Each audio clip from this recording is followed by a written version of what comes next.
ప్రస్తుత ఆర్థిక సంవత్సరం 2025-26లో భారత జీడీపీ 7.4% వృద్ధి చెందుతుందని, ఇది 2024-25లో 6.5%గా ఉన్న వృద్ధి కంటే ఎక్కువ అని కేంద్రం బుధవారం ముందస్తు అంచనాల్లో తెలిపింది. కేంద్రం విడుదల చేసిన ఈ గణాంకాలు ఇంట్రెస్టింగ్ గా మారాయి. రష్యా నుంచి భారత్ చమురుకుంటున్న కారణంగా యుఎస్ భారత్ పై 50% సుంకాలను విధించింది. ఇలాంటి పరిస్థితుల్లో కూడా భారత జీడీపీ మెరుగైన వృద్ధిని సాధించింది. స్టాటిస్టిక్స్ అండ్ ప్రోగ్రామ్ ఇంప్లిమెంట్ మంత్రిత్వ శాఖ ఈ గణాంకాలను విడుదల చేసింది.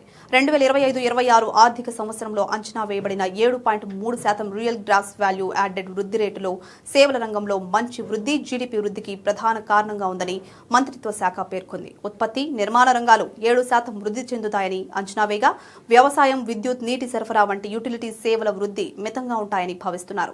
ప్రస్తుత ధరల వద్ద ఉండే నామమాత్రపు జీడీపీ ఈ ఏడాది 8% వృద్ధి చెందుతుందని అంచనా వేసినట్లు మంత్రిత్వ శాఖ చెప్పింది. స్థిర ధరల వద్ద వాస్తవ జీడీపీ 2024-25 ఆర్థిక సంవత్సరానికి సంబంధించి తాత్కాలిక అంచనాలు 187.97 లక్షల కోట్ల రూపాయలతో పోలిస్తే 2025-26 ఆర్థిక సంవత్సరంలో 201.9 లక్షల కోట్ల రూపాయల స్థాయికి చేరుకుంటుందని, దీంతో 7.4% వృద్ధి రేటు నమోదవుతుందని అంచనా వేయబడింది.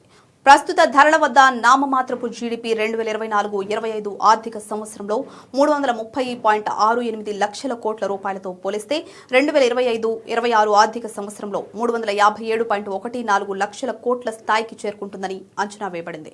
ఇది 8% వృద్ధి రేటును చూపుతుందని మంత్రిత్వ శాఖ పేర్కొంది.